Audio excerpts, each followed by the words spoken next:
just need to understand something that now we call media startups, with examples perhaps. If you can just define for the benefit of our viewers what we really call media startups and which ones we can classify as media startups. I mean, look, it's like any startup, right? I'd rather think of them as tech startups with just a habituation towards media. So they go from things that are like podcast oriented, that is just audio, and some are video oriented. That includes also people who do skits like your MyTT and so forth. That's also a media based type of platforms.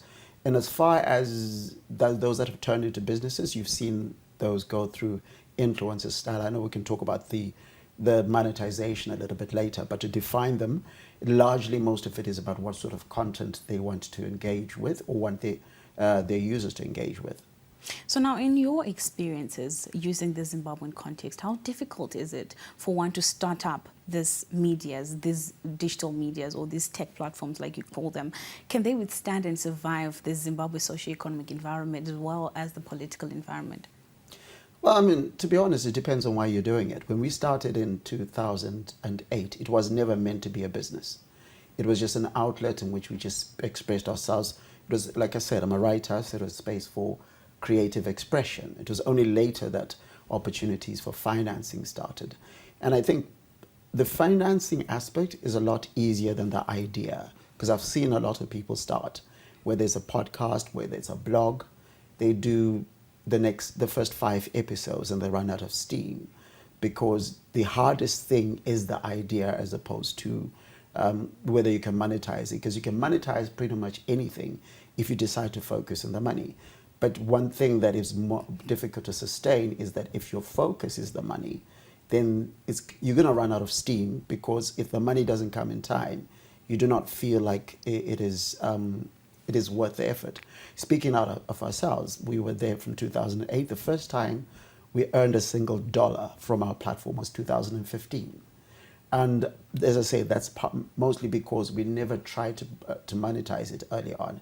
We had other strategies in terms of monetization, but going back to the current environment, I think if you have a decent plan around how you want to monetize, then you can target the sort of people that you want to target. Now, we're talking about sustainability, we're talking about funding, we're talking about money issues, which have been the death of some of these media startups within our country.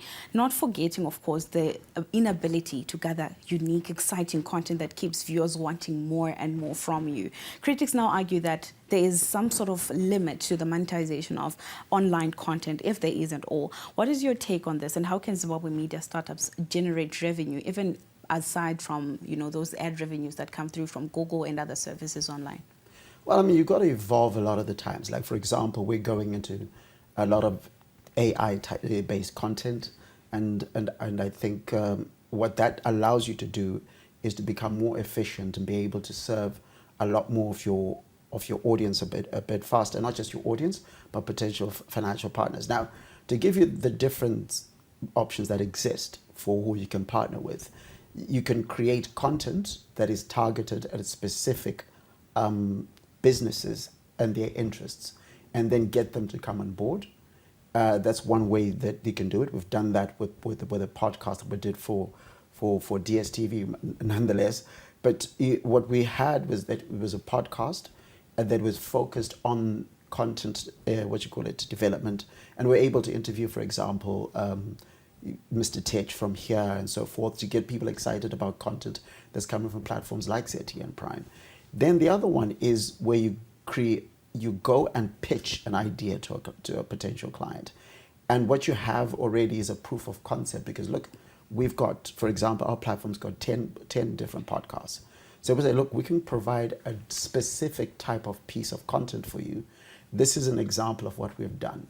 Now with us, because I want to use us as an example because it makes everybody understand it better. We've got 16 years of experience in creating content.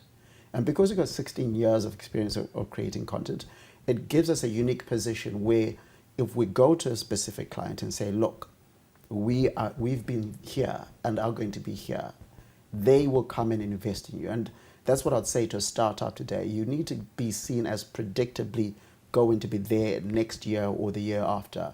Konapo Konapo, Ipapo Ipapo, ba ZTN Prime, DSTV channel 294, the place to be.